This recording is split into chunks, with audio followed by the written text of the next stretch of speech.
Hello beautiful women. అప్పుడప్పుడు society మనకి కొన్ని లేబుల్స్ ఇస్తుంది కదండి. అంటే నీకు ఎడ్యుకేషన్ లేదు, నువ్వేం చెయ్యలేవు అని, నువ్వు హౌస్ వైఫే కదా అని, లైఫ్లో నువ్వు అస్సలు చేంజ్ అవ్వవు అని ఎప్పుడైనా విన్నారా?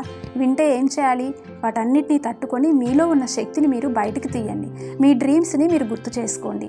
అంటే నువ్వేం సాధించలేవు అని అంటుంటే, నేను చదవగలను, వ్రాయగలను, నేర్చుకుని ఏదైనా బిజినెస్ చేయగలను, అనేక మందిని ఇన్ఫ్లుయెన్స్ చేయగలను కూడా అని మీకు మీరు చెప్పుకోండి. అప్పుడు మీలో ఉన్న ఎనర్జీ జనరేట్ అవుతుంది. నువ్వు హౌస్ వైఫే కదా అని అంటుంటే, I am home manager, decision మేకర్ని కూడా, ఎమోషనల్ యాంకర్ని కూడా అని మీకు మీరు చెప్పుకోండి. మీలో ఉన్న ఎనర్జీ బయటకు వస్తుంది. అవును dear friends, don't allow others to define your limits, rediscover who you are. మీలో ఉన్న శక్తిని సమాజానికి చూపించండి. You are a talented person, you are powerful and lighter also, you are silent warrior. Yes, remember it. This is Jyoti, your coach. Thank you.